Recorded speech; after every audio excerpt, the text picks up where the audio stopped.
நம்மளோட டெக்னாலஜி உச்சக்கட்டத்தில் இருக்கும்போது நீங்கள் ஒரு பேர் அடிக்கடி கேட்பீங்க. Artificial intelligence.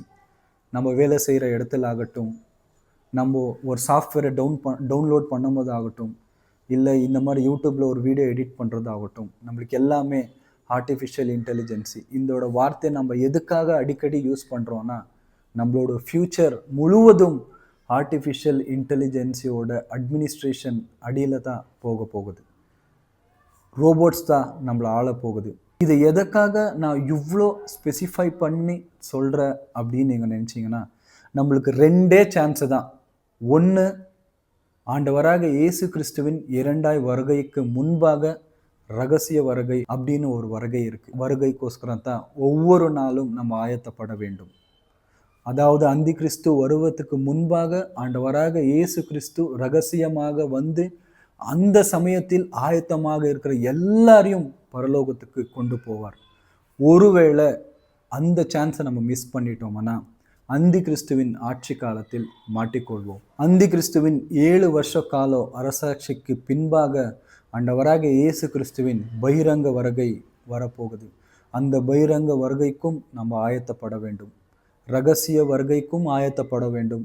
அப்படி ஆயத்தமாக இருந்தால் தேவன் கண்டிப்பாக நம்மளை பரலோகத்துக்கு கூட்டிட்டு போவார். ஒருவேளை கைவிடப்பட்டால் அந்தி கிறிஸ்துவின் அரசாட்சியில் மாட்டிக்கொள்வோம். அந்தி கிறிஸ்துவின் அரசாட்சி மிகவும் கொடூரமாக இருக்கும். முதல் 3 ஆண்டு இந்த உலகத்தை சமாதானத்தில் வழிநடத்துவான். பின்பு இருக்கிற 3 ஆண்டு உலகம் எங்கிலும் நானே தேவன் என்று தன்னைத்தான் வெளிப்படுத்தி கொள்வான். வெளிப்படுத்தி கொள்வது மட்டுமும் அல்ல, நம்மளை வழிபடும்படியாக நம்மளை சித்திரவதை செய்வான்.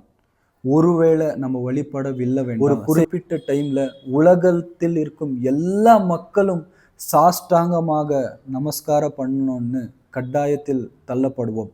அப்போ ஒருவேளை அதுக்கு நம்ம எதிர்த்து நின்னா அந்த பயோசிப் பிளிங்க் ஆகிட்டே இருக்கும். அந்த பயோசிப் பிளிங்க் ஆகும்போது ரோபோட் நம்மளை வந்து பிடிச்சிட்டு போய் சித்திரவதை பண்ணுவாங்க. சாதாரணமாக சாகடிக்க மாட்டாங்க. ஒவ்வொரு நாளும் சித்திரவதை பண்ணி நம்மளை மரணத்துக்கு ஒப்பாக வைத்து பின்பு சாவடிப்பாங்க.